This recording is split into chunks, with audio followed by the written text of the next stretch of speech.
And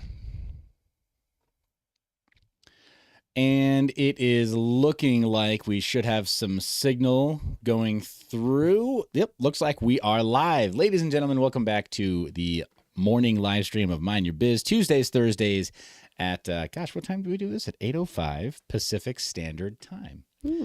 Like clockwork. And if you think it's past 8:05 Pacific Standard Time, then your clock must be wrong. It's not that we're late. Nothing like that at all. No, perish the thought. So let's jump. Why don't we jump straight into the content for the day? We've got a couple of things. Gandalf says, love this video. It's great. I should make a rap on this beat. Absolutely, you should. Do it. Yes. So and then we'll turn it into an NFT. Yeah, hey, there you go. You can turn it into an NFT. We'll just promote it. So yeah, that would be great. And yeah, that track and that starting video, I intended to do something that was a little more tactical and kind of oriented towards education, like a wallet tutorial or something, but boring. Yeah, I know. Let's make fun media, guys. Let's prepare for things to go bullish again, because they will, right? The sun will come out tomorrow. By the sun, I mean profit. By tomorrow, I mean probably sometime in 2023. Or 24. Right. Gandalf Gray's in the chat. Automatic Beats says, good morning, miners. Appreciate you being there and remembering that is the genesis, the core, and the identity of Mind Your Biz. Yes, we talk about all things DeFi. We talk about all things crypto, and we talk about a lot of things that are NFTs, because guess what? Crypto and DeFi, they rely on NFT technology. They rely on non-fungible token standards in order to track some of our profits. So if you hate NFTs, then you hate profit in DeFi. You have to accept and embrace innovation. Vincent Gallo says, MYB, boom. Why wait to hit the like? That's a really great point. And that is legal, financial, and investing advice. JK, no, it's not. It totally is not, but you really should smash like before we jump into the Fear and Greed Index. We've also finally, Mama Biz, we finally got it. We got it done. We got the full little menu right there out to the side of what today's content is, right? See all the news lined up in a neat little row, exactly the way it's supposed to be laid out. Appreciate y'all hitting that thumbs up, but also sharing the link while we're live. We get the best possible chance at being picked up by the YouTube algorithm when you share the link while we're live. It really makes a big difference, hitting those thumbs ups, sharing the video, and then, of course, if you're not subscribed, being subscribed and turning on notifications. It's been a huge push to change homes for Mind Your Biz, and we're going to continue at it for quite some time. Like, as you can tell, we're not going anywhere. Things started to go bearish, and where did we go? We got to work. So despite all of the other stuff that we've got to do in our regular schedule, despite just getting off Twitter Spaces with Jay Chains, who's launching his new channel, despite having a fair number of consulting meetings and work, right, freelance work to do right after we're done today, we're here, fam. We're here. And for who? For you. All right, let's jump straight into the Fear and Greed Index again. Score of 22, down from yesterday's 24, last week 31, and that means that people are finally starting to understand that it was not as rosy as they thought, right? FTX definitely put a pin in the bubble of sentiment, and people have been steadily kind of crawling back towards an extreme fear position. Now, extreme fear, in my mind, you've heard me say it a number of times. Mama Biz, when we see that others are fearful, do you feel greedy? A little bit. Yeah. And I'm wondering, how's that audio monitor working out for you? I can hear myself. You are noticing that, right? I think. When you're in the right range, you can hear your voice. I think. Okay. And it's getting, well, just take my word for it, audience. She's right at exactly the correct position for podcast style recording. And that is exactly what I want to hear, is more of Mama Biz's voice. Thumbs up in the chat if you like hearing it too. So Vincent Gallo says, voice but no person. Is Mrs. Mind Your Biz a bot? Oh, no, no. I'll just let you keep on thinking that, or decide. I mean, I'd have to be a pretty... Okay, we should address that a little bit, because I'm shy, and I am not eager to put my face like on video where it can be scrutinized by a bunch of trolls, because, screw those guys. So maybe we'll put like my body with, I don't know, like a little happy face emoji over my face or something. I don't know. We'll figure that out, but there are reasons. There are reasons. Yeah, gentlemen, remember, this is the internet, and it is also crypto media. Think of Crypto Wendio. Think of Crypto Finally. Think of Nerd Girl. Think of Think of Ogata Girl. Think of anybody who you've ever seen me do crossover media with, any kind of crossover media with. And the fact that they were a woman, what were the majority of the comments for those women? Did they have anything to do with what those women said on camera? Most of them, no. Most of them had to do with appearance. They were very superficial. And they were not a very good showing for how, a civilized society ought to be. And it's not that I think there's anybody in the Mind Your Biz community that's that way. I know you guys are all right. You're all right. But there are a lot of jerks out there. And, if my wife is not feeling like she wants to be on camera, then I think I understand that. I do a lot of crypto media and a lot of collabs with a lot of people. So, and if you want to confirm that I'm not an AI, come to Miami and meet me in person. There you go. Miami, you'll get to meet and greet. Here's the thing, guys. IRL is not going away anytime soon. Crypto Mikkel is in the chat. Yes, he says, yo, FA, hashtag mining fam. That's where it's at, right? So Wisdom Bars also joins us to say, glad she's a part of your crypto system. It's a good balance for the show as well. Thank you so much for that. Yeah, totally agree, right? It is not good for men to just be alone. Here's the thing. It's fun going out with the boys and hanging, having fun.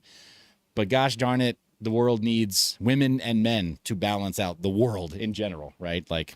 You got to keep things in check.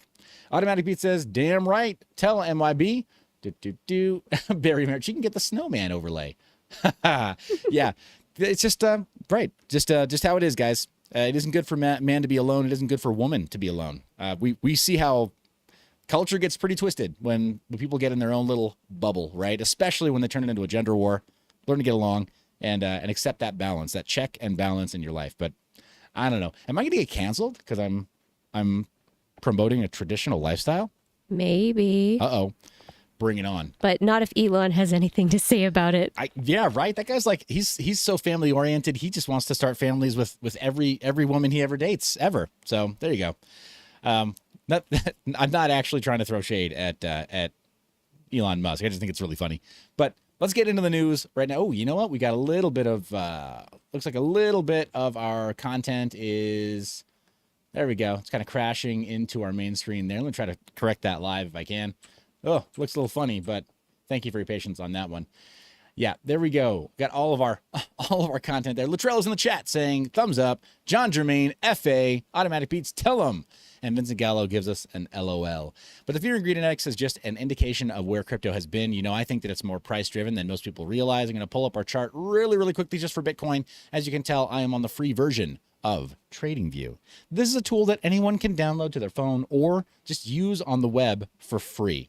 Why wouldn't you?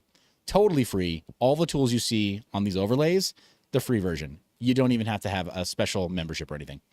And I think you can go to tradingview.myb.lol as a referral. And that way, if you ever do feel like using the premium version, whatever, we're credited for talking about their platform. I'm hoping also we've kind of resolved a little bit of the green screen issue. I'm not perfectly happy with the camera, with the way I've got the camera set up now. Swapped out to a nicer Sony mirrorless camera as our main production camera, but we're improving the studio is what I'm saying. We might also go to a different space and get out of the basement, right? Before too long. But on TradingView, we see right now that we have a new pattern finally to somewhat latch onto. We didn't have enough data, right? Because we're only using a one-day chart. And I know some people will say, well, go to like a 4-hour, which, we could do, absolutely could do. And we see a different formation there. But still, in my mind, what matters if you're not like a high-frequency trader, like we're not high-frequency traders, what matters is kind of the long-term trend. Agreed. Yeah. So one day is about as comfortable as that's got me really comfortable. I was using a 4-hour chart before. I think one day is a lot better for my purposes. Those 4-hour charts might give us a strong indication of some price movement. So we'll get into that as far as learning TA, which, Mind Your Biz is learning to do a bit more over time. But for right now, this chart is pretty much what I need, basically. You guys like how I do that? I always point at the screen like, check this out. That was intentional. Good job, weatherman. I set up the cameras and the screen so that I can look over at the screen while you're looking at the screen. It's little things, guys. You're so smart. Yes. And and who do we do it for? You guys. All right. Thanks for smashing that sub, Sharon, while we're live. Wisdom Bar says, how dare you trying to be a traditional household? I know, right? And all these little kids running around, in all these different places. Like, geez, all these children. Like, man, where do all these children come from? Jeez, children. Well, I mean, what is humanity coming to? That people want to have children and raise them in a loving environment. Craziness. Yeah. So Vincent Gallo says, no, please, no TA. That's just it. I'm not trying to get into some heavy technical analysis, but I do want to learn. Guys, education matters. So understanding, at least trying to understand what some of the tools are. But we are down in a new range, and I am going to put the chopsticks somewhere else because we finally have two things to put them through. We've got a lower sort of support line, something that looks like a bit of a support line. We're going to run that through our red candles, and I guess we can just do our green candles. And again, this is as good a technique as any. Our success rate has been, not that bad. What a week, huh? Oh my gosh. Look at that. Crazy week. I mean, if we could have a visual representation of the week since the fall of FTX. There it is. There we go. Giant X. Yikes. Don't do crypto today. That's what the chopsticks say.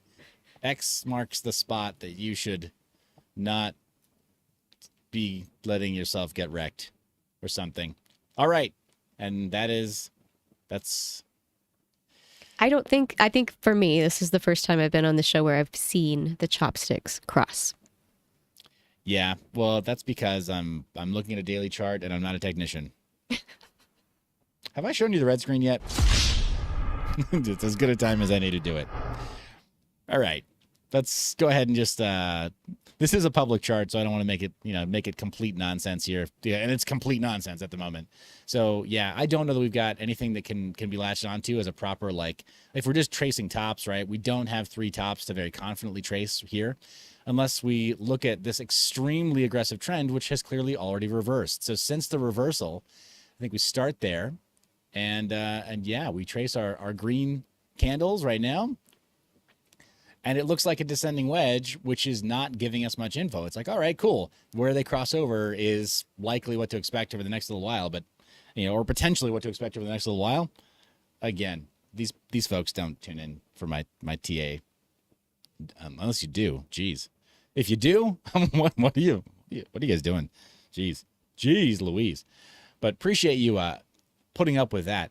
The point is, we've got a downward trend, and we are now operating in something of a channel down here. I'm just going to go ahead and even this out and say this is kind of where we live now, right? Let you see what I'm saying. This is kind of where we live now. We had a reversal here, and we are somewhere in this range, and we will kind of leave the chopsticks there until we see some kind of a proper daily formation that gives us some sort of indication that we need to set them again. But I think it's safe to say this range here where we were crabbing sideways, it's in the rearview mirror. We might not be back up above $20,000 Bitcoin anytime soon. And Mama Biz, I'm pretty happy about that. Yeah, time to buy.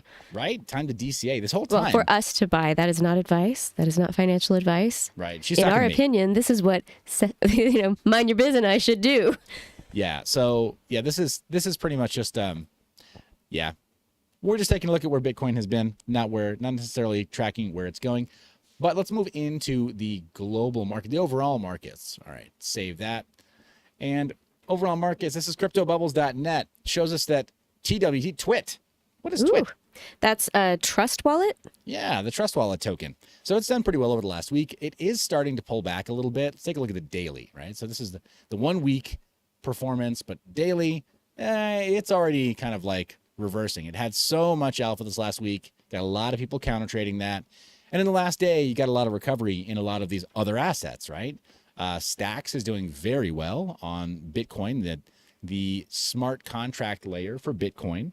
Stacks protocol is what Miami Coin is based on. We've talked about that before. We're going to be in Miami end of this month, so that'll be interesting. I'm going to be going to an event with Mama Biz where Mayor Suarez will actually be speaking and presenting on a couple of panels. So we'll get to talk to him in person, possibly about hey, so that Miami Coin, how's that working out for you? We'll get that straight from the horse's mouth and try to get some useful info back to the Mind Your Biz community by way of interviews and, genuine questions. I've got my thoughts and opinions on the matter, but when you're there in person with somebody like a, like a politician or like a programmer, developer, just ask them, just talk to them, right? These are human beings that have their own input and have a lot of value to give to the space. So, yeah, a lot of people go to shows to heckle. I just don't think that's worth it. It's not worth the price of admission to go and heckle most people. I want to go find out, learn from them. But Stacks Protocol is what it's built on. FTT doing really well. Unbelievable. Yeah, we'll talk about that. But the chart got a lot of recovery over the last day. I did have somebody who's like, "Oh, you mind your biz. You got to buy it here. I'm challenging you to buy it here." And that's not a really good characterization of Gaston. Gaston actually sounds like he's a pretty cool dude. But when Luna imploded, he went full degen and bought a bag of Luna when it was really low. And I was like, bro, it could dip lower. But he got it after the second dip, and then he did about 400% profit. So he was like, all right, your turn to go full degen on FTT. And I said, bro, I'm not a trader. I'm out of my depth. I don't think I can do this. I know the moment might have passed too. Exactly. That's exactly what I'm saying, is that I just was not certain, because that is one of the situations where as a trader, you're very much trying to time the bottom. It's got nothing to do with strong fundamentals, got nothing to do with, another black swan event could hit. We just would not know. And I'm a little bit risk averse by way of trading. So when somebody tried to challenge me to try to make some money off this asset, I was a little worried. Not gonna lie, very, very worried. Crypto Mikkel asks in the chat, do you know of a tool to tell how much you have earned off holding an LP token in trading fees? Vincent Gallo says no such tool. Unfortunately, that's not exactly accurate. There are some platforms that will show you your LPs and will show you how much you've earned. And I think that both DeFi Yield Protocol and then I did a video on them, and also DBank has a tool that will show you your LPs and roughly how much you've earned over time, right? But it'll show you sort of in the aggregate what your position has been like, whether or not you've had any impermanent loss. But I don't know that it shows you the specifics of how much you've earned in trading fees per day. I think just overall how much your position has earned. So yeah, there are a couple of tools that do it. Actually, it's kind of cool. There's I think at least one more that shows you all your LP positions across every EVM chain. And I think they include Solana too, but let's be very real. Mind your biz community. I've been saying it for months. Solana is untouchable for us. We've had like one asset on Solana, and that was because of a paid promotion that I looked at, where it was like they paid me for my time, and I looked at their project and said, okay, well, this is what they've got going on, but I didn't shill.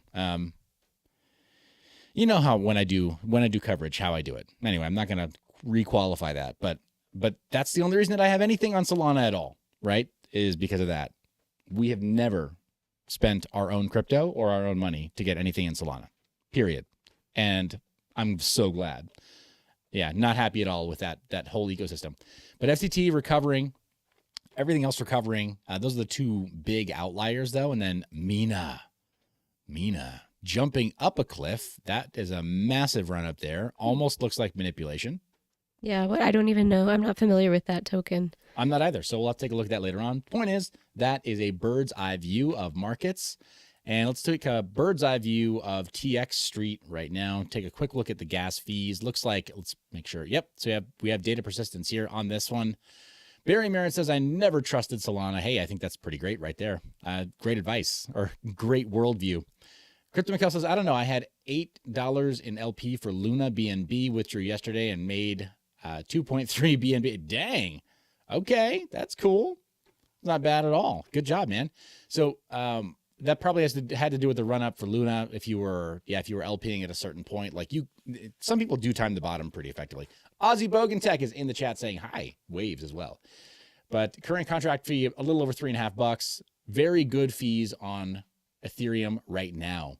Looks like median gas price is 33 Gwei. Over on Bitcoin as well. Median fee in terms of sats per VByte looks a little bit elevated, and it's about 76 cents in US dollars to send Bitcoin right now. A little higher than I would expect on Bitcoin, but we have a lot of outflows from exchanges right now. There's a lot of activity on chain. Oh, yeah. So, yeah. And that is basically because, not your keys, not your coins. I did an in-depth Twitter thread on how to hold your own coins. If anybody here in the Mind Your Biz community is not already using a hardware wallet and custodying your own crypto, I mean, I'd like to think that you're already doing better and that you've heard from me so many times that you should be taking your crypto off of exchanges and only using DEXs. If you're not, there are links down in the description, and they're pretty simple. Ledger.myb.lol. If you want to get a Ledger wallet, it'll bring you directly to Ledger's website, or Trezor, Trezor.myb.lol. It'll bring you directly to Trezor's website with an affiliate promotion code so that we get credited for referring you there. Feel free to share those links, send them over to family, tell them like, hey, what happened on FTX is not common for people who do crypto the way we do crypto on chain, right? Natively. That kind of threat of having a centralized exchange run off with your money because it was fake, right? Because they rehypothecated and only had 10% of the amount that they claimed they had. That doesn't affect us when we're using crypto the way it was designed to be used. So be sure that you have that in place. Mom Biz, what do you think about doing some news? Ooh, that sounds good. Want to read this headline for us? FTT misery worsens as these top exchanges move to delist crypto. Oh my gosh. So looks like FTT is being delisted on all of the major centralized exchanges. The centralized exchange. Let's be very, very clear. When you look at crypto bubbles and you see that FTT token is up and it's maintaining that higher price, we need to pay close attention. Oh my gosh. Rip everybody's eyeballs in the audience. So sorry about that. That was not what I meant to do. We'll go to dark mode just as soon as we can. As soon as it lets us. Gosh darn it. It's not. What is wrong with this? Okay. Well, it looks like we don't really have a whole lot that we can do about that. But FTT token. That is an Ethereum ERC20 token. So it is. Ooh, there we go. Sorry, Tomo Chain, Solana, Energy. It's on Energy. Jeez. It's on every. Is it basically on every single? Yeah, every single blockchain except Ethereum? Nope. Primarily on Ethereum because, of course, that's where DeFi lives. Currently, fully diluted market cap on Ethereum is about $500 million. I don't think you're going to have any trouble selling into that market depth if you stay on chain. If you go to a centralized exchange to try to trade this currency, you're going to have trouble. Right? It's being delisted. But if you stay on chain, you're probably safe. But anyway, are you worried about it, Mama Biz? Me personally, no. All right. Yeah, I'm not either. What else we got by way of FTX and the FTT token? FTX token records over 100 million inflows in 24 hours, becoming most trending crypto. Yeah, it seems like all the degens got the same memo. They just decided, hey, we're going to speculate if we can find bottom support on FTT token, and maybe we see some upside. But you know what? That's a bet that played off for a lot of people. I don't know. Like, there's some people who have that kind of stomach for risk, and they really want to be that degenerate in terms of their crypto gambles. That's not me. I'm not the person that feels comfortable doing that.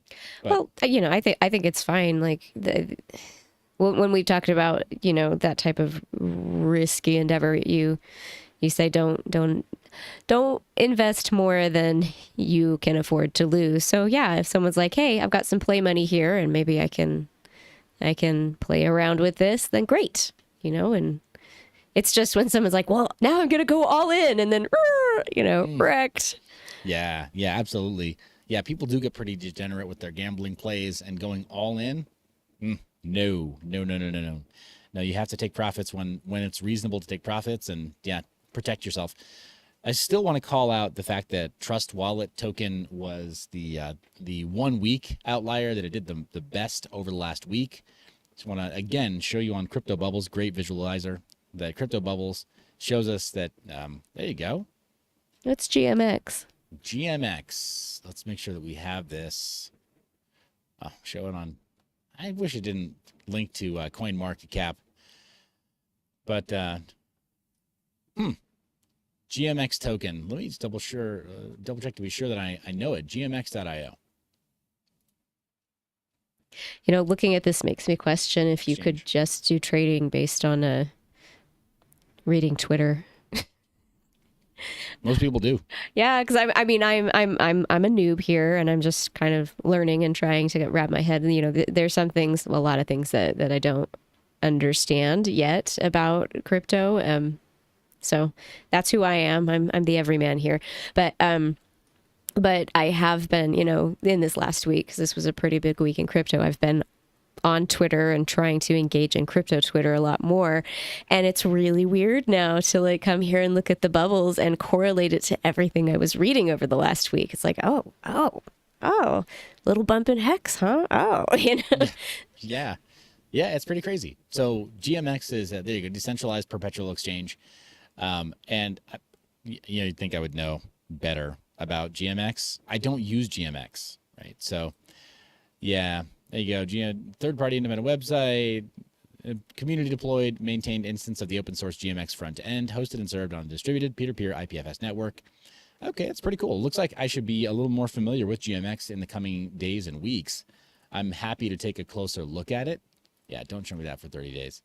This is not an endorsement. I am actually just doing a little bit of trying to discover in real time about this decentralized exchange. I don't use GMX in case it isn't obvious. I use the more traditional DEXs, Uniswap, 1-inch DEX, Matcha, and then, PancakeSwap directly if I'm using a BSC token or I need to use a BSC token, and then QuickSwap directly if I'm using a Polygon-based token, just because these have the best listings and in some cases for LP, the highest rewards when you go native with the primary DEX for that chain. But yeah, I haven't even considered using GMX decentralized exchange, but maybe it's worth it. Just, potentially it's worth it. Yeah. So it could be just we're going to see some decentralized exchanges just coming out of obscurity because people will actually what's going to let you know that you should be using DeFi more than the last week and anyway. I'm a little bit worried about this though, right? So perpetual exchange, using 30x leverage directly from your wallet. Where does the liquidity come from? Where does the leverage come from? Right?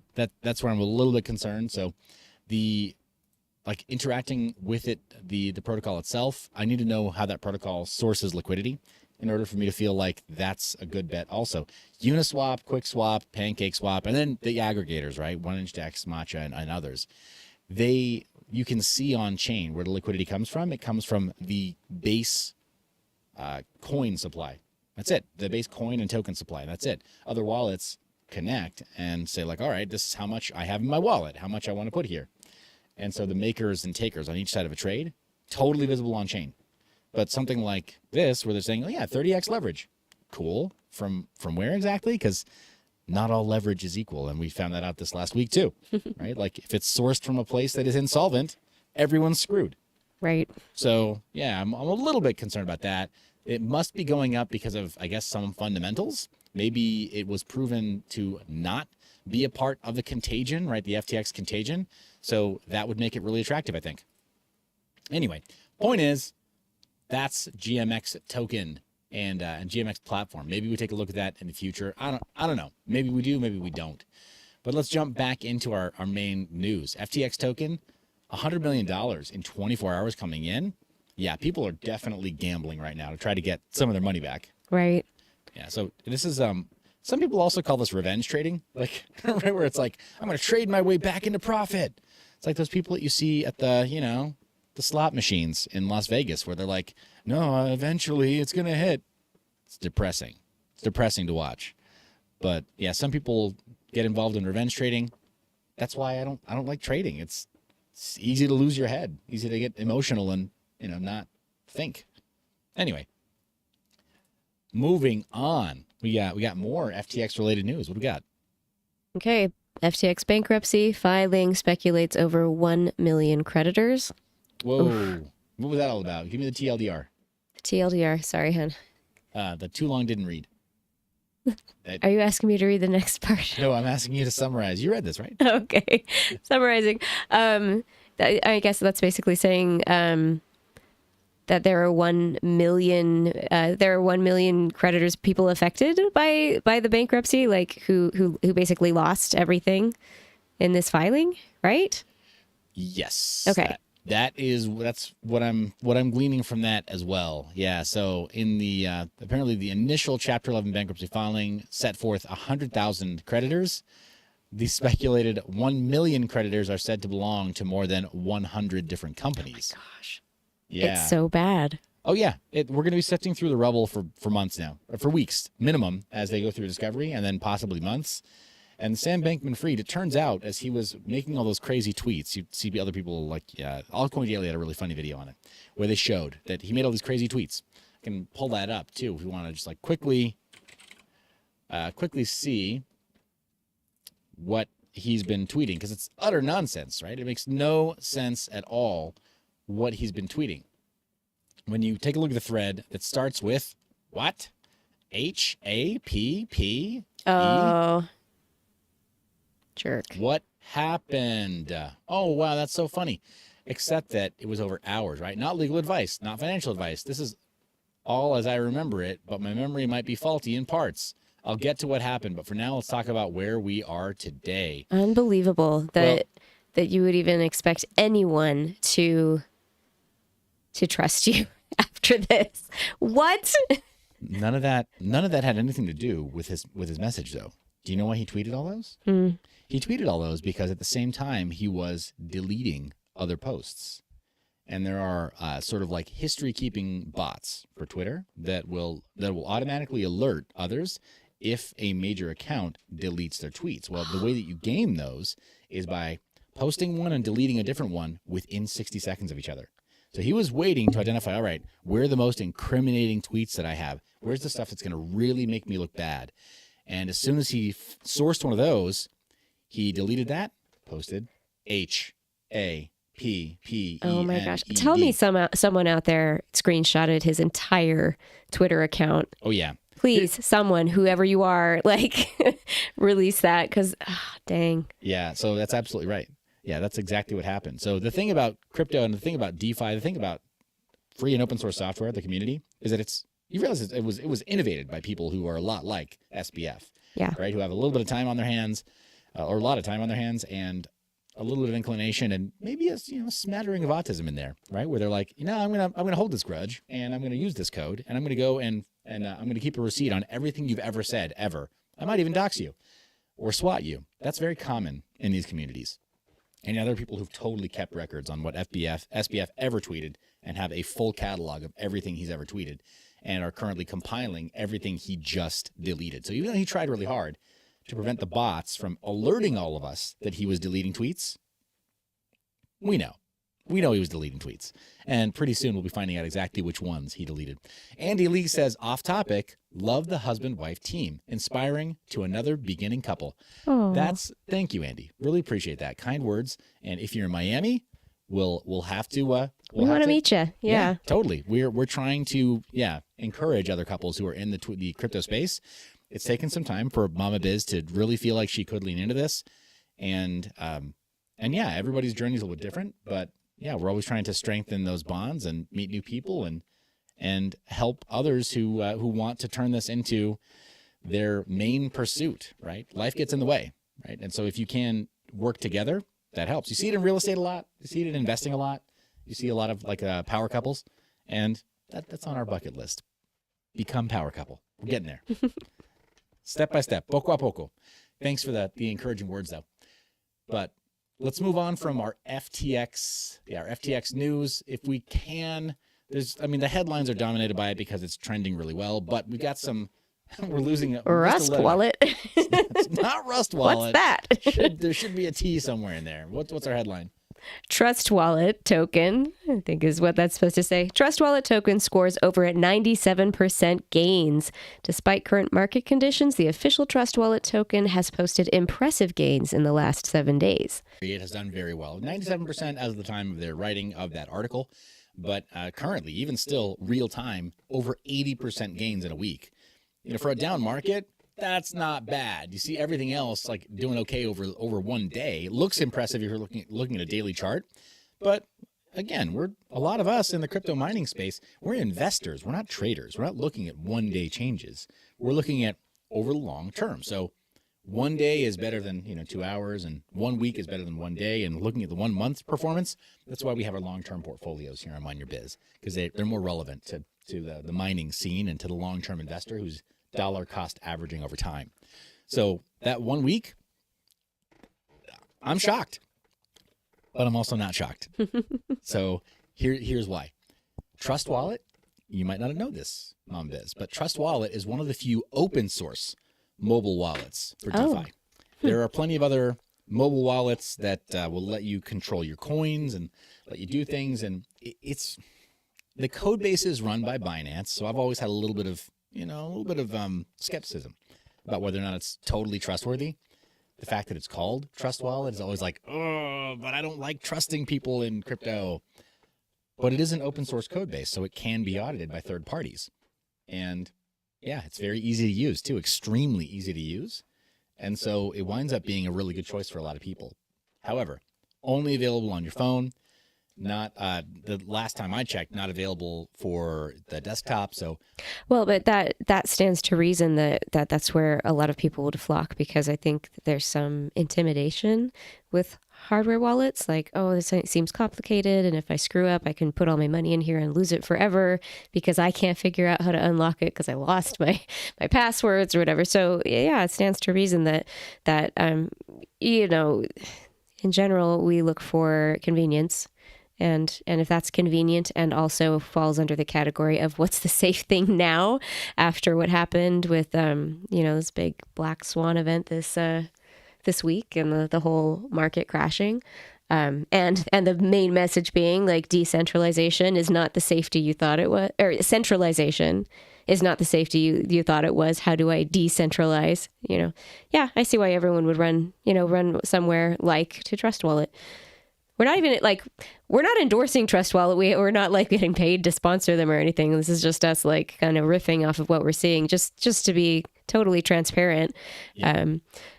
But you get it. I mean, if people are getting wrecked by not holding onto their own tokens, then something like Trust Wallet would seem like a really good idea. Here's someone saying, don't trust Trust Wallet. Anything for clicks. You got the right idea. Anything for clicks also said, I blame you for the FTX dump. I know you have nothing to do with it, but I'm still blaming you. LOL. All our fault. I mean, I'm sorry, but what happened? Oh, red screen. That's all you can do after a comment like that. That's good though. Good. Anything for clicks. We'll do anything for lulls. He's got jokes. Sorry. She, he, them. I didn't mean to assume, but we're assuming a little bit. All right. So Trust Wallet gaining over time, and probably because of the fundamental aspect of it, just being about personal custody of your assets, personal custody of your crypto. And I get that. That makes sense to me. Yeah, fundamental analysis, just pretty simple stuff there. Now, there's some other news. Again, and they say it's related to FTX. Maybe it's a reaction from the FTX debacle. I think it's more than that. We spent a little bit of quality time traveling through Indonesia recently. But what's our next headline, Mom Biz? FTX fiasco pushes Indonesia to tighten crypto rules. The FTX catastrophe has been disrupting the whole cryptocurrency industry and triggered new legislative processes in many countries like Indonesia. Crap. Yeah, it's got a little orphan right there. According, it falls off, right? So according to many experts, it could just be the beginning.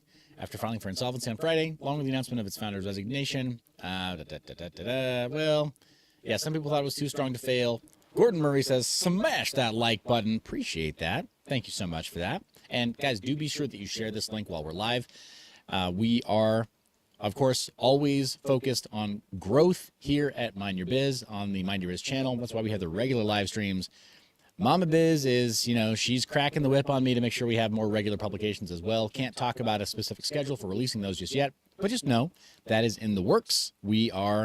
We're focused up on getting regular content, not just the long live streams like this, but additional regular value-added content out to you, published on a more regular cadence.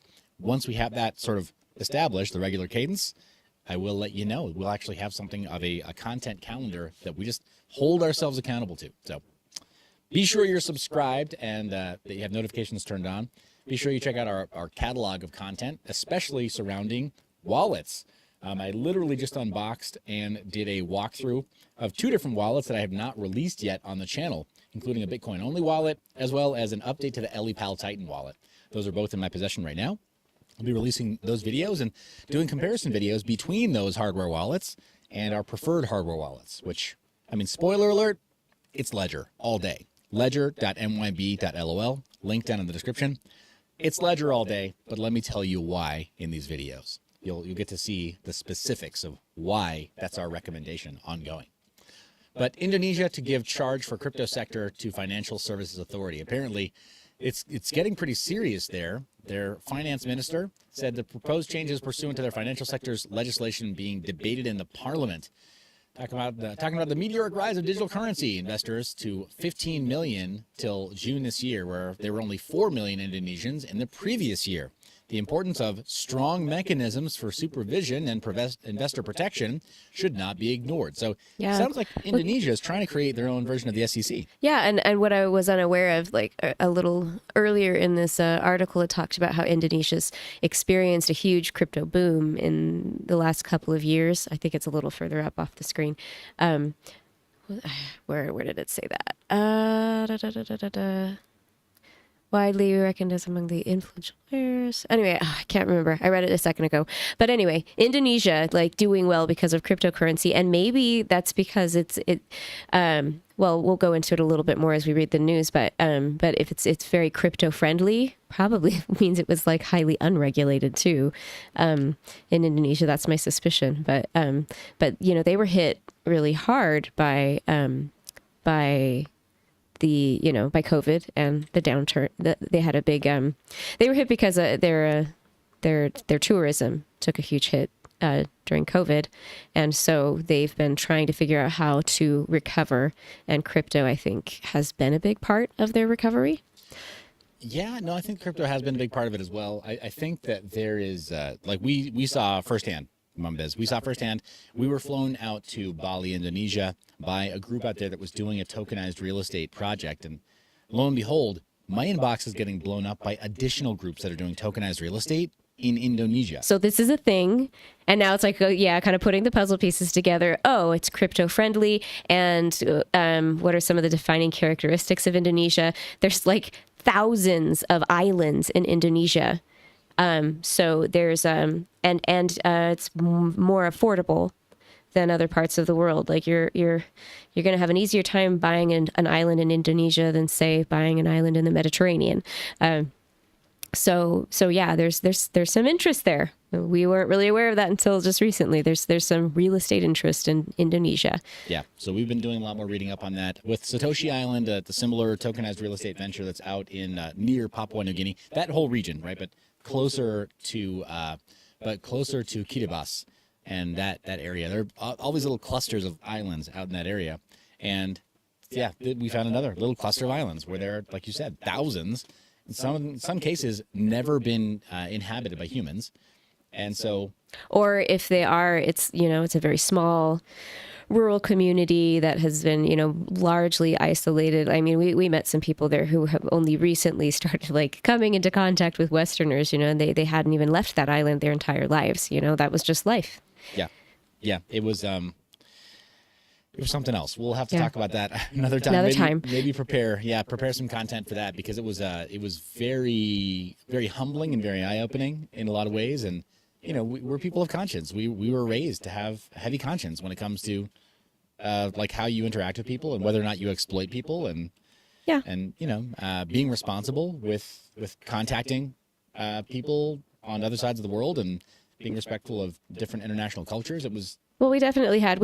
I would say we had a charmed upbringing, but our parents came from more humble beginnings, and they were ambitious and did well and took really good care of their kids, and we benefited from that. But they taught us, the value of a dollar and remain the salt of the earth. Be good to everybody.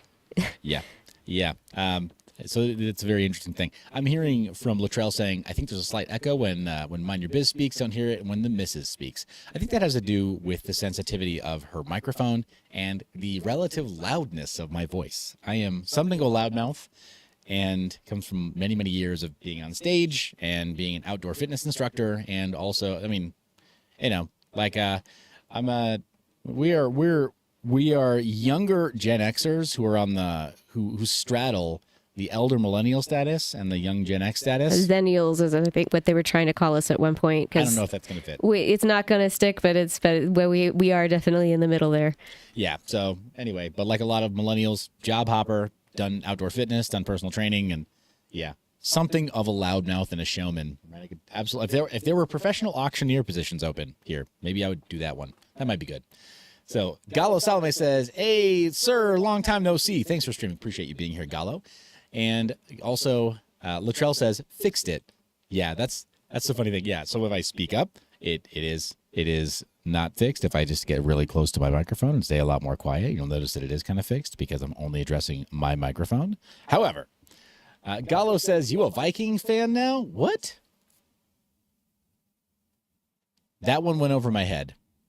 That's not hard to do, though. That's the thing. So Gandalf Gray says, "Mind your biz, finally found access to 5-cent power. In your opinion, which is better, WhatsMiner 30++ or S19J Pro?" That's a great question, actually. With 5-cent power, I think it really does depend on your acquisition price. Think hash per dollar per watt. So your acquisition price for that hardware is going to matter. Don't want to go too far down that rabbit hole, but yeah. Gallo says, "You are purple." It's true. I have a couple of, so I've got a red light in the studio here. I've got a more pinkish hued light there. And I am working just a little bit with the current camera setup to change the color, right? The color reproduction of the camera we're using. There it is. These pinkish. are Vikings colors.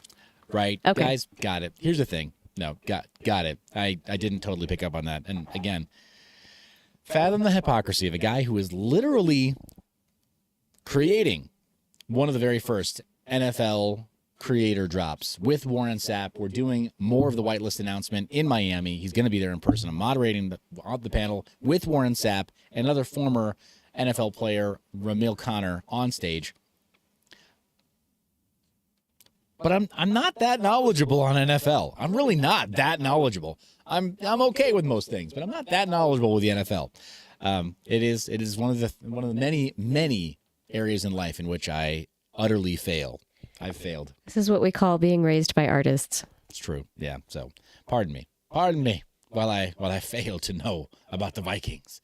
See those view accounts going up. Thank you so much for being here, smashing like, sharing the video while we're live. We've got a couple of other articles we want to get into. We just talked about Indonesia. We talked about the FTT token and more of the FTX news coming out of the last week's events. We got one last thing we want to talk about, and that kind of plays into what we were discussing just a minute ago. Mrs. Mighty Miz, what do we got? DeFi's real estate revolution, the rise of tokenization. Yeah, the rise of tokenization. It's entered the digital asset lexicon, but may come as a surprise to some to learn the origins of the phenomenon in its current digital form lie in data security system put in place in the U.S. to protect credit card data almost 22 years ago. Ooh. Well, what's old is new again, right? PGP signatures, right? PGP as a security practice.